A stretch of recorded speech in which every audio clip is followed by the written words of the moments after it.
have the full Monday Night Football schedule for you as well. The schedule release will stream on ESPN+. You may be wondering why are they booing so loudly here now, and that is because the Chicago Bears have just been announced as on the clock, and in fact their pick is already in.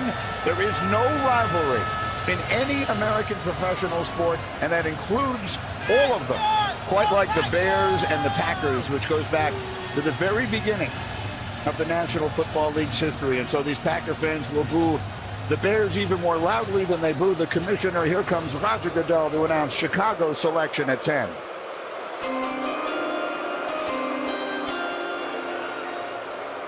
Yesterday, the NFL family lost a true legend, Bears Hall of Famer Steve McMichael.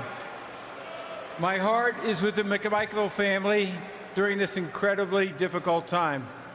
Misty, please know that you are in our thoughts and prayers. Mongo's remarkable contributions to the game and the community will never be forgotten. His legacy will continue to inspire generations to come. 50 years ago, with the 4th pick in the 1975 NFL Draft, the Chicago Bears selected one of Steve McMichael's teammates and closest friends, Walter Payton, running back, Jackson State.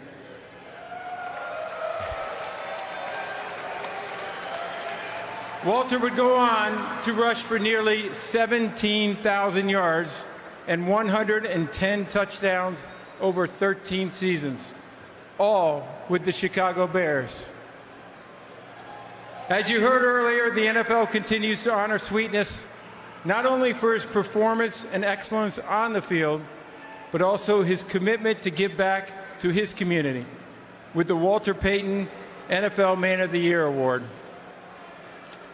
So with the 10th pick in the 2025 NFL Draft, the Chicago Bears select Colston Loveland, tight end, Michigan.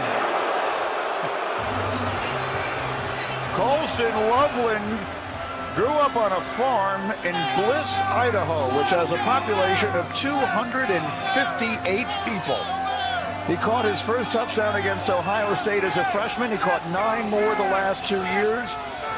He caught 56 catches in 10 games last year, most by a tight end in school history, a finalist for the Mackey Award. Mel, interesting that he goes ahead of Tyler Warren, who had been expected to be the first tight end off the draft. The Colts at 14, got to be sitting there hoping Tyler Warren slides down to them a few picks from now. But look at Colston Loveland, his shoulder injury, he's going to be fine, ready for camp, no issue there. They had quarterback problem in Michigan with J.J. McCarthy moving on to the NFL. His 56 catches, single season record for a tight end, so he was still productive. He can stretch the deep middle. He's a tremendous athlete. He snatches the ball with his hands. Blocking needs to improve. But what did they want? They have Cole Kmet. They want a third receiving option, a receiving entity. You talked what Brock Bowers was last year. You have DJ Moore. You have Romo Dunze for Caleb Williams. Now you add that big-time receiver. He can get down the middle of the field, and he can make big catches, and he has run after the catch ability in Colston Loveland, Boog. Very rarely, Greeny, do you get a tight end that can threaten the defense at all 3 levels. Short, intermediate, and he can go deep.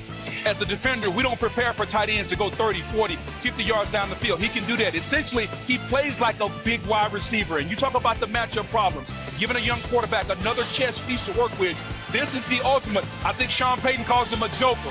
This is the ultimate joker now that Ben Johnson and the Chicago Bears have for Caleb Williams. Yeah, the thing about it, though, about him is the fact that even though he is such a great athlete and he comes off the ball so fast and can really stretch the middle of the field so quickly, if you go 12 personnel, right, with 2 wide receivers, 2 tight ends, and you go sub and put a defensive back on the field, this guy will maul a defensive back in the run game if you go with a light box and go nickel, because he will block your rear end off.